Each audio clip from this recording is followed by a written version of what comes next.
Hello and welcome to episode 455 of the official EstablishTheRun.com podcast. My name is Adam Levitan, as always, joined by Evan Silva. September is behind us. We just talked NFC. Today we'll be talking AFC. Evan, how's it going? It's going well. Time to get into it. Let's do it. There's going to be some serious capitulation on this show. Okay. On today's show, we're going to be going team by team through each AFC squad, talking everything we saw and what it means going forward. Before we get into it, reminder, weekly and monthly options are available for NFL DFS product that we have the most reliable projections and analysis. No one takes projecting how these guys are going to perform on Sundays more seriously than us. Ownership projections, Silva's matchups, showdown analysis, really everything we think you need to win is there. Also, note this podcast is brought to you by our friends at Underdog Fantasy. Be sure you check out our rankings for best ball contests, individual week best ball snake drafts, and then also their best ball resurrection contest is up right now. Also, large field tournament best ball style week 6 through 17. If you use promo code ETR when you sign up at Underdog, you will get $100 matching deposit bonus up to $100. Promo code ETR at Underdog Fantasy. All right, Evan. Baltimore Ravens, J.K. Dobbins, I thought in his second game since the knee injury, looked pretty good and certainly performed pretty well. 50% of the snaps, also got 4 targets, 62% of the running back carries, scored twice. You know, it was good for J.K. Dobbins. On the other side of the coin, not good for Rashad Bateman. Was already limited in terms of his routes run and now spotted with a walking boot. Looks like a foot or ankle injury for Rashad Bateman. Not sure the severity there. They were already incredibly thin at the wide receiver position. What you see out of Baltimore's week 4 game. Yeah, and Rashad Bateman, I saw mid-foot injury. Yeah. That is often a Liz Frank sprain. Scary. Yeah, that's worrisome. Devin Duvernay has kind of been the next guy up. Justice Hill was playing well in this game for the second straight week, but he also got hurt. We'll have to monitor that severity. This was, more in line with like the 18-point Lamar Jackson game and not the 40 balls that he had been putting up. So he came back down to earth a little bit, but he had a lot of effectiveness still as a runner against that Bills zone defense. He's got 70 plus rushing yards in 3 straight. Yeah. Hopefully you guys listened to the Friday night show where Evan and myself and Wiggins talked about why this was not a spike game for Lamar Jackson. He was due for some regression as a passer. And so it kind of added up to a fade spot on Lamar Jackson, but certainly doesn't mean that he can't have huge games going forward. And I think that he will. Next up is the Bengals on Sunday Night Football. Bills. This Gabe Davis stuff is bad, Evan. I mean, I didn't think it could really be this bad for Gabe Davis. Only 14 targets on 149 routes run. I mean, 9.4% targets per route run for Gabe Davis is nothing short of horrific. Now, people are saying, it's the ankle, it's the ankle, it's the ankle. And maybe it is. I just wish he wouldn't play if the ankle is so bad he can't earn a target. Do you think it's the ankle? Do you think there's something else going on with Gabe Davis? Then we have a bunch of other stuff to get to on Bills also. Matt Harmon was kind of beating that drum before the season that Gabe Davis just might not be that good. And he needs a situation to elevate him. This was not an elevating type of situation because this game flew way under the total. It was somewhat weather affected. It kind of didn't play out like it might have looked like it was going to play out early in the week. But this has been an ongoing thing for Gabe Davis. It was not just limited to one game. I think we have to reduce expectations right now to where he's sort of a touchdown or bust guy. We've already done that with Dawson Knox. He's going to be a week by week lineup guy that you're trying to make a decision on whether you want to play him. He's not going to be the every week wide receiver 2 that I think a lot of us thought he might be. I still, I think, have more faith in Gabe Davis if he gets the ankle right. But until he is off the injury report completely and is closer to 100%, I think what Evan said is true. But once he's 100%, I really do think Gabe can still have some huge games. So I don't know. It's certainly not great right now. What is great, though, is for Devin Singletary. And like we talked about last week, when in these big games, playoffs last year, Miami in week 3, Baltimore in week 4. Last 2 weeks, Devin Singletary, 122 snaps. Zach Moss, 22. James Cook, 12. Like, Devin Singletary has true feature back usage in these big games. I think that's notable. And then on the injury front, Jamison Crowder broke his ankle, which is really, really notable because Isaiah McKenzie and Jamison Crowder were sharing the slot work. We understand. We've talked about Gabe Davis' struggles. Isaiah McKenzie suffered a concussion in this game, but if McKenzie can get cleared and be out there without Jamison Crowder going forward and Gabe Davis is struggling, I really like this spot for Isaiah McKenzie going forward. So any thoughts there? I think Isaiah McKenzie, if he got dropped, is an awesome add, even though he's going to be questionable for this week with the concussion stuff. Any thoughts there? Yeah, I think everything that you said, I mean, I agree with everything that you just said. And I would add that if McKenzie and Crowder are out this week, well, Crowder's definitely going to be out this week. Yeah. If McKenzie's out this week, I think we could look at Khalil Shakir potentially as a little bit of a sleeper. The Devin Singletary passing game usage has been really excellent for the past couple of weeks. And you're right, when the chips are down, like they're rolling with McKenzie with Singletary. That's the guy that they trust in the backfield. Yeah, they play the Steelers this week on a Sunday 1 p.m. main slate game. Let's go to the Bengals. Joe Mixon's role is so good, man. We're talking about 87% of the running back carries, a 15.4% target share, leads the entire NFL in carries from inside the 10-yard line with 14 of them already, but only one rushing touchdown. And there's a lot of people out there, Evan, they want you to say Joe Mixon sucks. They want you to say, Adam, ask Evan why Joe Mixon isn't producing all this usage. It's because he sucks, right? Joe Mixon's running with a piano on his back. I don't think Joe Mixon sucks, but he certainly has not looked good this year. What do you think is going on with Joe Mixon? Yeah, he hasn't really looked that good. I'm not willing to say that he's all of a sudden like lost all his juice. The offensive line has definitely been problematic and is not springing him on to the second level.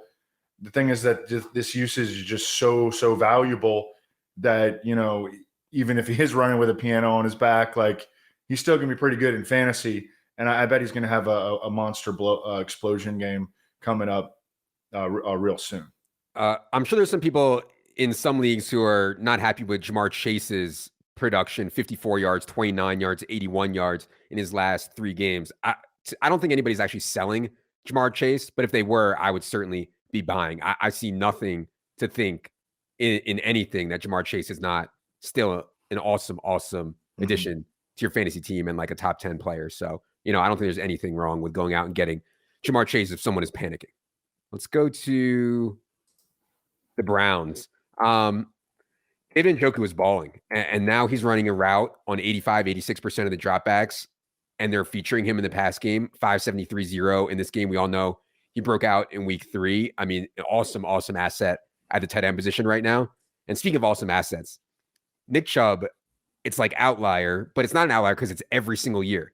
He's up at 5.7 yards per carry. He's scoring a touchdown on 6% of his carries, which is a bit of an outlier, but still, he can be around 4% or 3% or something. I mean, it's just every year with Nick Chubb. Dude is balling out of his mind. What do you see out of the Browns' loss to the Falcons? I think that Nick Chubb is the best running back in the NFL.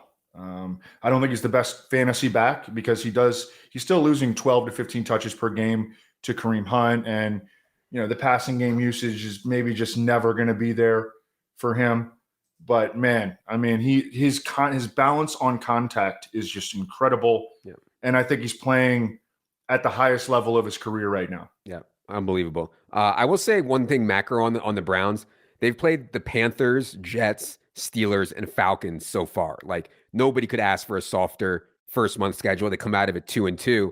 Now Jacoby Brissett has to face Chargers, Patriots, Ravens, Bengals, Dolphins, Bills, Bucks. I mean, it's going to get uglier for the Browns, and they're going to be losing more, which is not good for Nick Chubb. So I just wanted to put that out there from a macro perspective on the Browns. Speaking of not good, Broncos, man. I know we spent so much time in the offseason talking about Javonte Williams. We're not going to get to see it play out, which is sad. And it's sad for Javonte Williams because he's on his rookie contract. He hasn't really gotten paid to the max yet. And now he blew out his ACL, his LCL. Really bad injury for Javonte Williams. On the flip side of the coin, people have been following for a long time know Evan and I's affinity, or at least my affinity for Mike Boone, one of my favorite players from #Team Preseason. Was awesome to see him get a chance after Javonte went down first play of the second half. Mike Boone got 4 carries and 4 targets. Melvin Gordon 2 carries and 1 target. Melvin Gordon has fumbled 4 times in 4 games this season. They did add Latavius Murray. Going forward, Evan, I'm curious how you think this backfield is going to play out between Boone, Gordon, and Latavius. Well, on the short week this week, they're playing against Indianapolis. That game matchup write-up is on the website already. I think that it's going to be a lot of Melvin Gordon, especially on the short week. So I do think that Mike Boone should be added everywhere. For a little background on Mike Boone, I remember when he came out of college and he was not drafted. But if you looked at like the spark ratings among the running backs in that year's class, he was second behind Saquon Barkley that year. And Saquon Barkley is, a Martian. Mm-hmm. So that's kind of how he came onto my radar. Also, Josh Norris was big on him. And then we saw him perform in the preseason. Remember, he had that one opportunity against, I think it was Green Bay. Yeah, late in the season. And he just got scripted out like right away. And everybody played him in DFS that week. And then he came back in the final week and nobody played him in DFS because they were mad at him. And he went nuts. Yeah. He's definitely got talent. I mean, he should absolutely be added everywhere.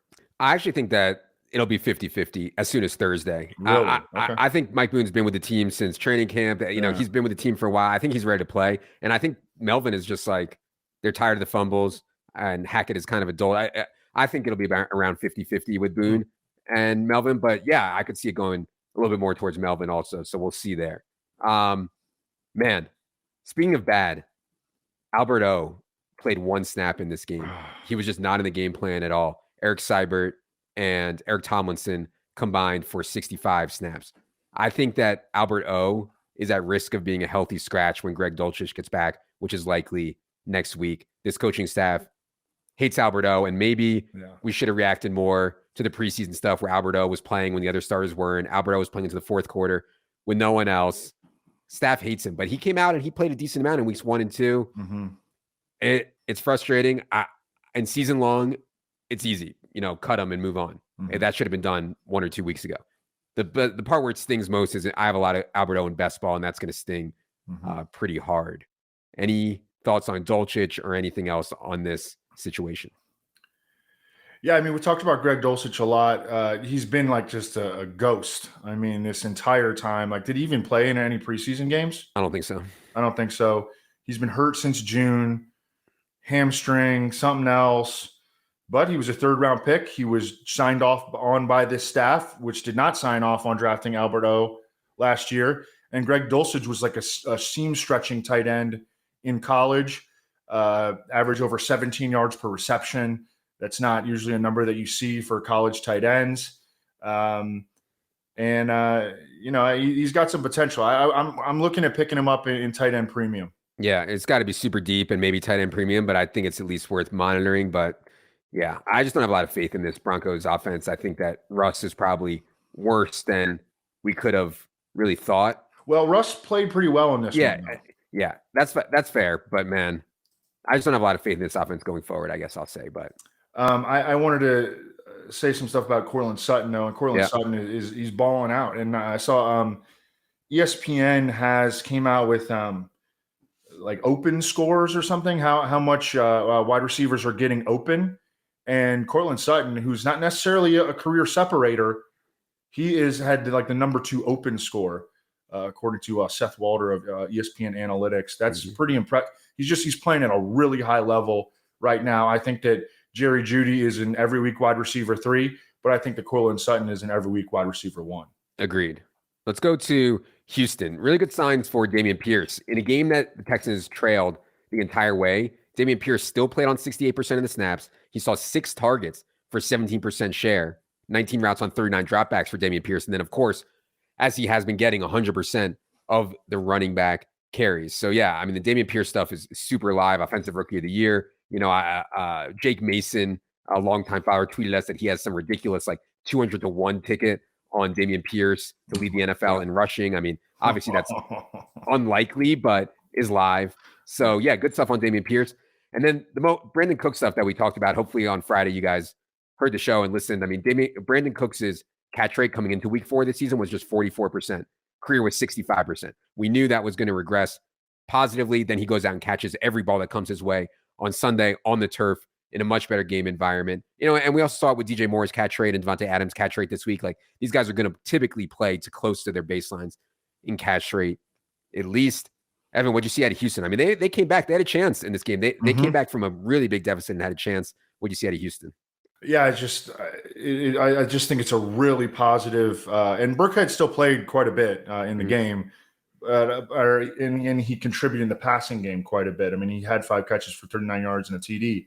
But awesome development and for Dameon Pierce, who, I mean, the dude's really good. I mean, he's really, really good, and he's going to continue to get the rock. I mean, Lovie Smith wants to run the ball. Their passing game is super inconsistent.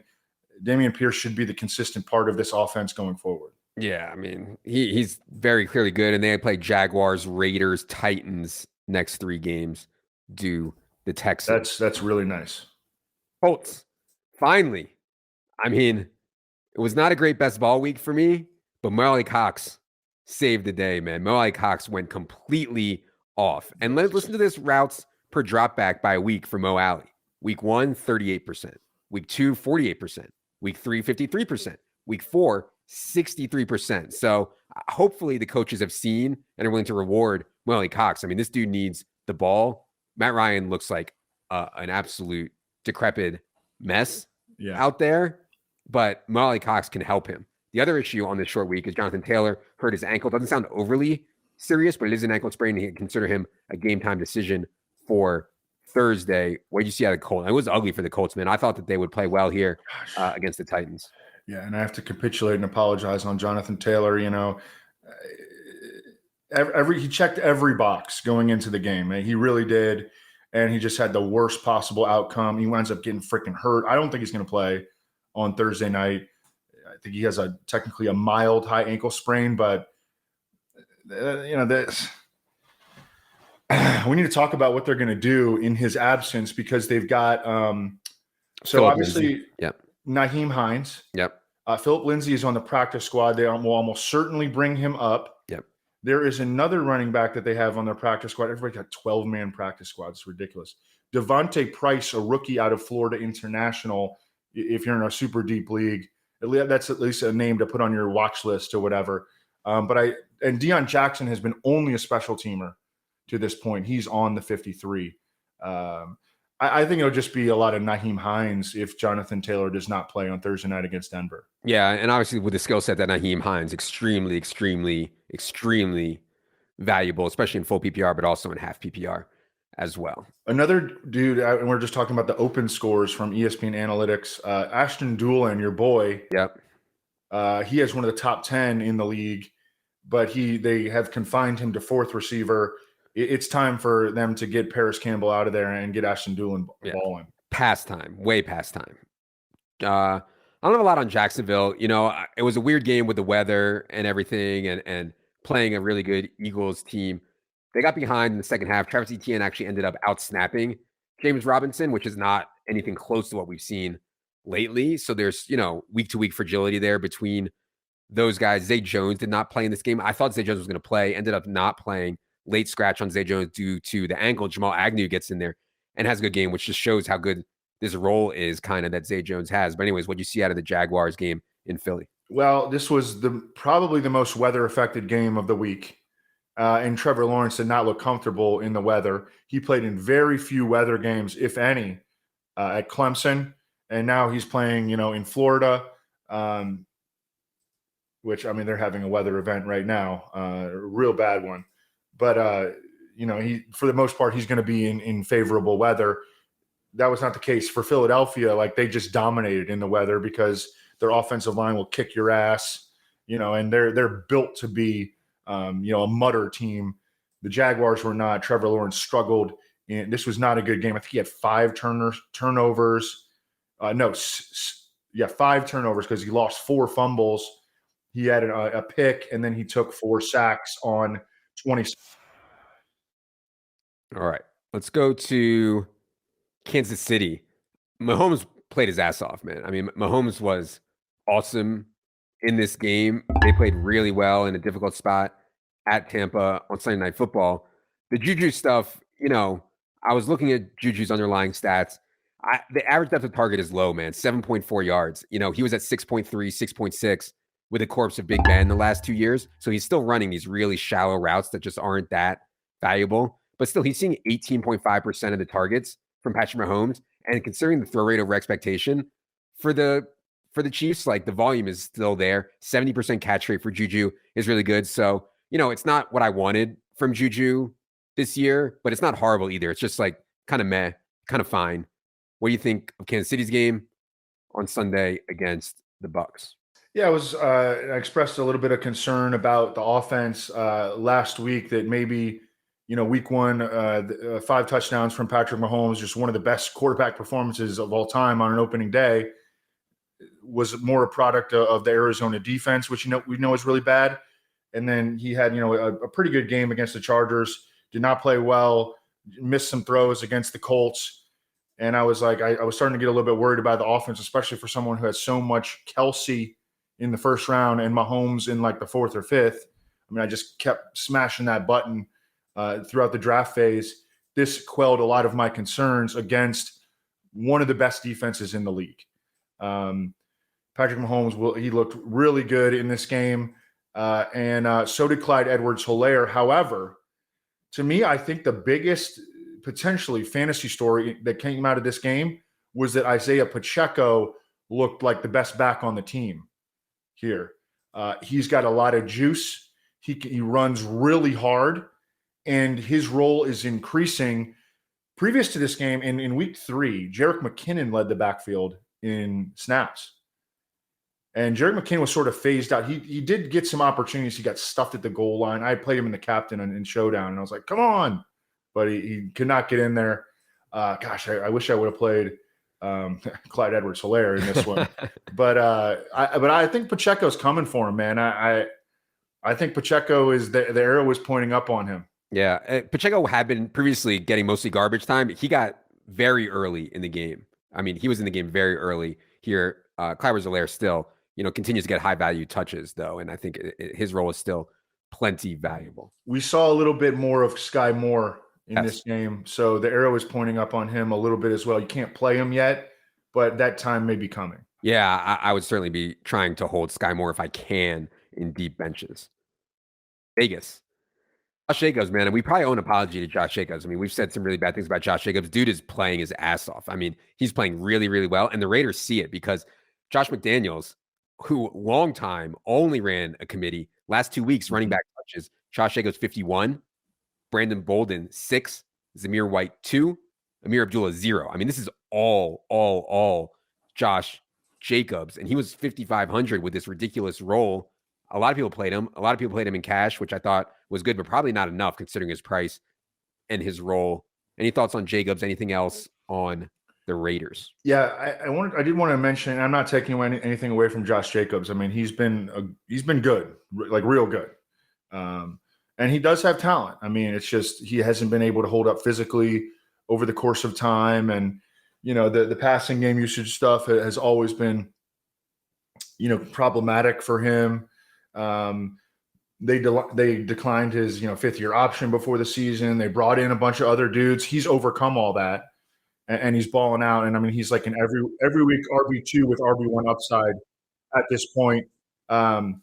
Apologies and capitulation for liking Darren Waller, who, gosh, I feel like he's kind of an underachiever at this point. And then Matt Collins kind of came back to earth. Devontae Adams with a solid game, but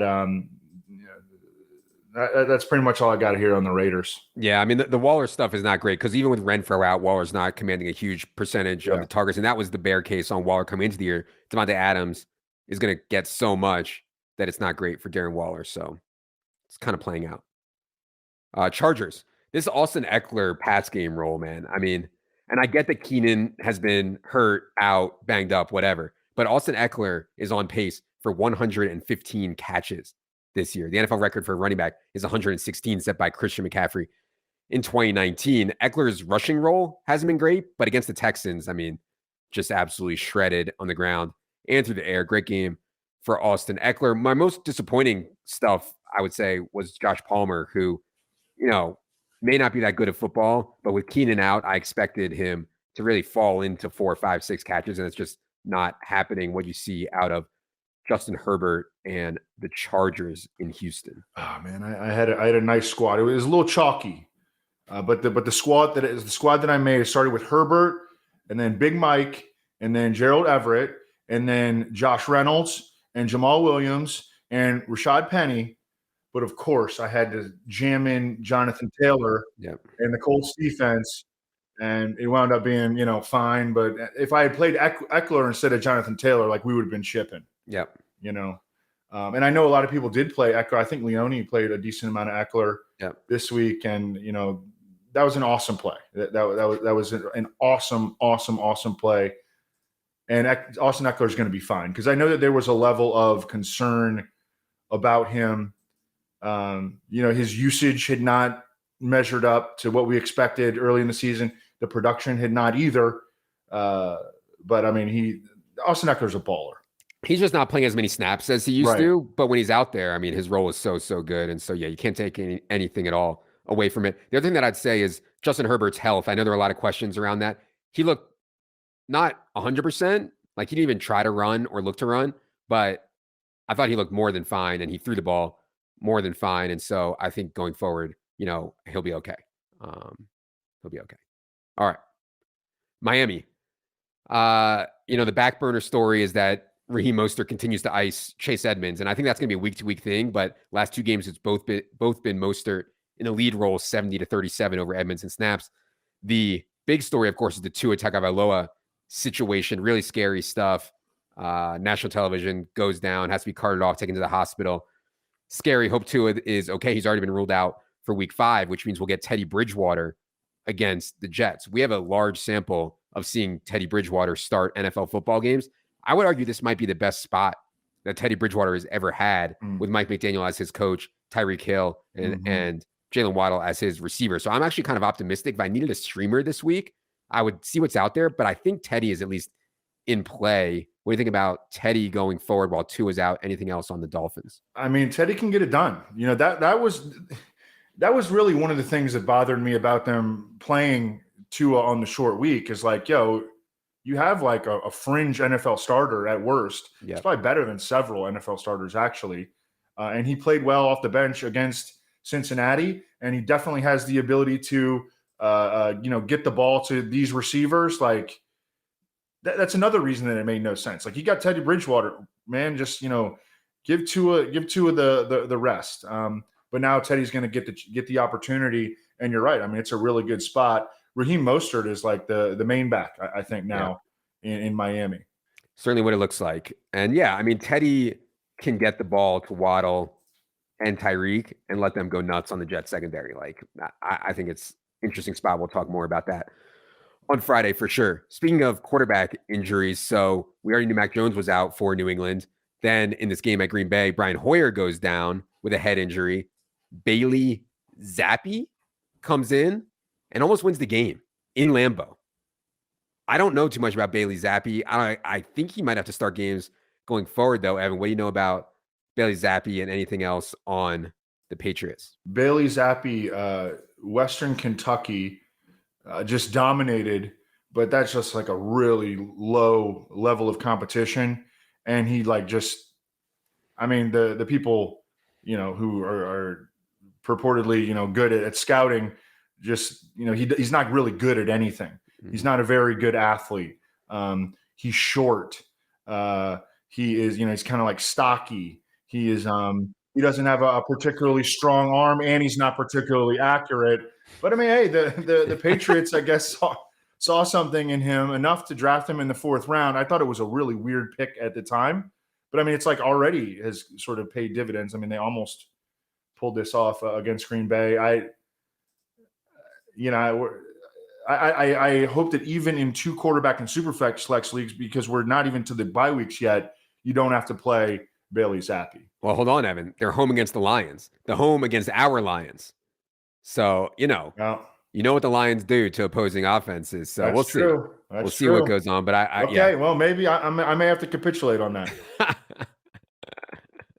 Again, really good use of Ramondre Stevenson. Also, as long as Ty Montgomery's out, Ramondre and Damian Harris are both going to be really good plays, especially against the Lions. Jets.